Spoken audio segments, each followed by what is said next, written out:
Kyiv's mayor, says parts of the capital are without power and water after Russian airstrikes hit the city's critical infrastructure. Residents have been warned to remain in shelters because of the possibility of renewed shelling, according to the Kyiv military administration, which has been warning people today. Well, earlier I spoke to the BBC's Hugo Bechega from the Ukrainian capital, Kyiv. We've been given the all clear from the authorities, so we're back here in our usual position in Kyiv. So what we know is that critical infrastructure has been hit here in the capital. As you said, there are reports of power cuts across the city, also water outages across the capital this morning. There have been attacks also reported in the city of Kyiv, which is the country's second largest city in the northeast of the country. The mayor just moments ago described the situation as quite complicated in the city. And in Zaporizhia in the south, again, critical infrastructure was hit, and again, power cuts have been reported in the city of Zaporizhia. And we had reaction from the country's foreign minister, Dmytro Kuleba, who said, instead of fighting on the battlefields, Russia fights civilians. And it seems to be part of the strategy here. Russia has been attacking civilian infrastructure across the country for weeks ahead of winter. So there is a lot of concern here that because of these attacks, the system is not going to be able to cope. This is a country where the temperatures can drop to -15, -20 degrees Celsius.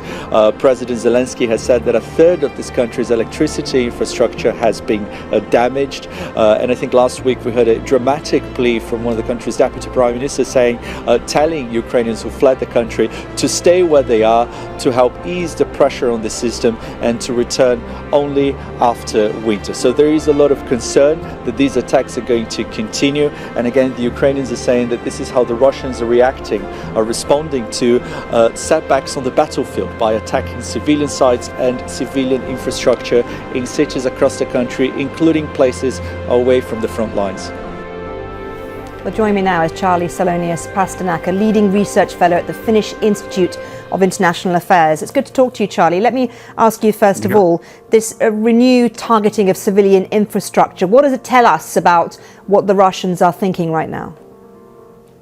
Well, quite clearly, they don't see a lot of success on the military battlefield and have moved for some time now to strike purely at civilian targets, infrastructure targets, with the goal clearly of creating some sort of pressure for Ukrainian political leadership to negotiate. But in fact, history suggests that the opposite is going to happen. Ukrainian population are just going to strengthen in their determination not to give in. And so you're saying that even if they do target these parts of civilian infrastructure, it has the opposite effect? That is what research literature frequently suggests. There has been for a century this idea that you can bomb the civilian population into submission, but of course, people living in London know very well from previous wars that this isn't the case. It's of course also important to note that these are war crimes. It is completely illegitimate to strike targets like these with the express purpose of injuring civilians or civilian infrastructure. So where does this leave the West in terms of its supply of munitions, of anti-drone, anti-air defense systems? How key are they now to be continued?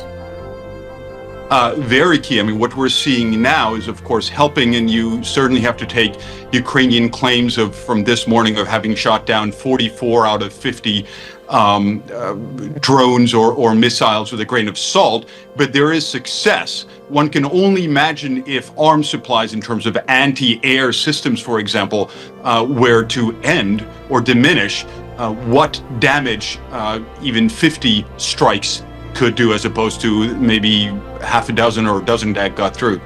Let's talk about the bigger picture now and the nuclear wargaming, the language we've been seeing coming from the Russian side. How worrying is that?